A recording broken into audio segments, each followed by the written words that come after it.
Hello everyone. तर आम्ही आज मंगसुरीला गेलेलो आणि इथनं जो व्हिडिओ आहे तुम्ही कंटिन्यू बघा. जास्त काही शूट घेतलं नाही आहे, तेवढंच शेतामधलं ते नाही. तर व्हिडिओ कंटिन्यू बघा.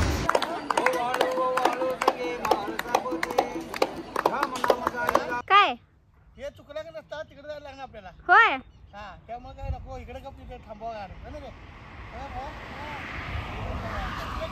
फोटोसाठी पोज झालेत बघा ही दोघं. हे ना वाटायला मी यांचा फोटो काढायला. गाईच्या शाण्या ग बस. आता आमची अजून गाडी यायची इकडे, त्यासाठी त्यांना मी तर काय म्हणतात इथं सांगणार आहे मी ते थांबा म्हणून. दुसऱ्या शेतात असं करायला. आय थिंक आमची गाडी आलेली आहे. आमचीच गाडी आहे बघायची. हाय,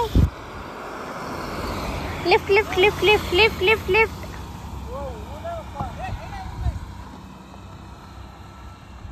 चला गाडी आता आम्ही जेवणार आहे.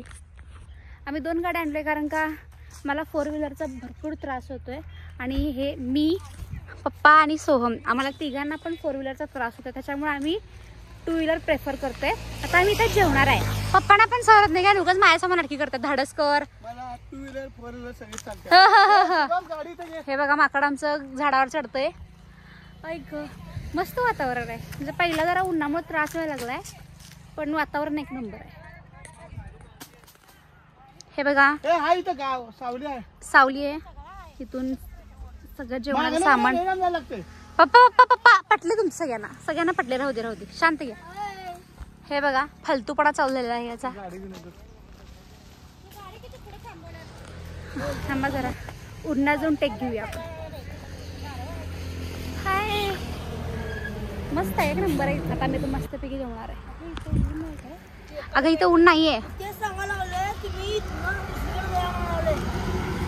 कुठं उडून काढलायच बघ. हे बघा आता ह्यांचा व्हिडिओ करायचा म्हणून मी फोटोग्राफर म्हणून मला बोलायला काय पडशीला. आता इथे गाडी काढायचं नटली तुम्हाला मस्त छान. आता इथे आम्ही बाचका अंतरणार आहे. हाय सावली तुम्हाला मिळणार नाही. ते पूर्ण 100 फूट रस्ता पास करून घर येते. घर निम्मा रस्ता हे चांगलं आहे ना. एवढं काय सोम नीट अंतर.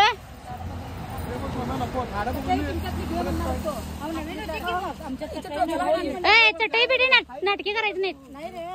बचका एक नंबर. आई घे वाच खाली. हॉर्न नाही का चेष्टा आहे. ए बसा रे, द्या मला ताड द्या लवकर. आहे तर काय मी घरात केलंय काम. आत्ते आपली पिशवी जोडी इकडं. आत्ते आपली पिशवी जोडी हळूच. हा ते तिकडे हा हा इकडे ते हावऱ्या माझ होते ते. हा हा इकडे ये सगळा विषय आज दे गे. हे बघा आमचा डबा आणि त्या मिरच्या घरात अजून खायचं. इकडे खरोखर इशील बाबा मला भीती वाटते. हे बघा हावर ह्याला काय म्हणतात ते काय कानूल ना. कडबू कडबू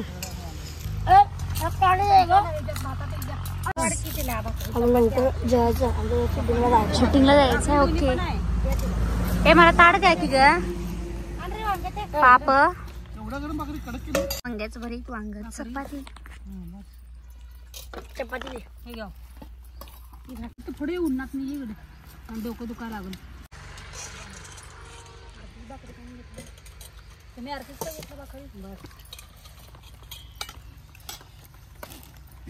अंकल जेवण कसं झालं? मी गेलं जेवण. त्या कुत्र्याला बघा कसलं का नाही सांगतो तो बस नाही. त्याला जेवायला दिलं बघा. पाप केवढं कुपोषित होतं. त्यात दे गाण काय असलं तर भात देऊया काय. कसं बसले बघा वाट बघत. ऐकतं तो मस्त मिळतंय जेवण, किंमत नाही. बघ ते पाप कुत्र. तुला पण काय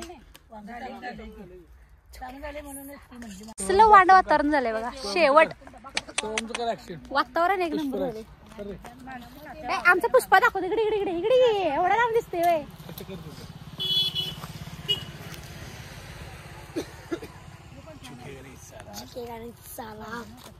मेरे सामने झुकना पड़ेगा तेरे को क्या ए सोम सोम फालतूपणा करायचा नाही ए डायलॉग मार इकडे हा सोम डायलॉग मारून दाखवते हे काय इकडे वाईल्ड फायर काय आरची उडका चाललायस काय वातावरण विषय हार्ड झाले एक नंबर असं वाटायला लागले की यार सिनेमॅटिक शूट करायला एक नंबर थांब की बोलायला लागले ना मी म्हणून मी ब्लॉग करत नाही बघा अजून जेवायला लागत मला काही नाही तुम्हाला सांगतो मी जेव्हा ब्लॉग वगैरे करत असते घरी तेव्हा ह्यांचं म्हणणं असतं की मी जरा फॅमिलीला टाईम द्यायला पाहिजे परत मोबाईल जरा ठेव म्हणतात काय आणि जेव्हा मी असा व्लॉग अपलोड करते की नाही यूट्यूबवर वगैरे टीव्हीला लावून बघत बसतात माने म्हणतात माझं शूट घेतली नाहीस मी इकडे हे कराल तो माझं ते बोलतेला घेतलं नाहीस मग मला तुम्ही कावतायसाच का मला हे कळत नाही मेन म्हणजे ते कसं झालं माहिती आहे काय मला एवढं म्हणी येत नाहीत म्हणायला पण एक सांगा मला रिलेटेबल एक होणारी म्हण आता आम्ही बघा तिकडे जाणार आहे शूट करायला काय आलंय ते जाऊन पुढे काय बघतो वातावरण शेवट म्हणजे शेवटच आहे वातावरण हे बघ की कसलं दिसायला लागले बघा हे बघा ऐक हे तर खतरनाक दिसायला लागले बघू इकडं कशी दिसतंय मी हे व्लॉग करायचं अवघड आहे भावांनो हे असं थोबाड बी दिसत नाही मी काय करायला लागले नंतर असं घ्यायचं आणि नंतर मग स्वतःला असं बघायचं हेच चालू आहे ह्या पाईपा कसल्या आहेत मला तेवढं कमेंट करून सांगा काय बहुतेक हे सिंचन काय असते तसं काहीतरी असणार आहे आम्हाला भूगोल नव्हतं बघा हे 10वी मध्ये तेवढंच जर समजा चुकून येतात तो ह्याचा मालक बिलक आला हाणणार आहे आम्हाला लेवीट असं दे घ्या पण आपण असं हे क्षण जगायला पाहिजेत माहिती आहे म्हणजे मला कसं ट्रॅव्हलिंग जास्त आवडत नाही म्हणून मी घराच्या बाहेर पडत नाही वा पक्षी बघा कसला भारी चाललाय काय मग मी घराच्या बाहेर पडत नाही मोस्टली पण आज म्हणलं जाऊन बघून येऊया तर एवढं भारी वाटायला लागले की नाही म्हणजे आपलं जे काय टेन्शन असतंय म्हणा किंवा काय आयुष्यातलं जे काय तुमच्या लढतरी असतात शांत वाटतंय बघा एक नंबर चला आता आपण इथं एक 2-3 रील करूया माझ्या इन्स्टा आयडीवर जाऊन तुम्ही चेक करा तोपर्यंत थांबा बाय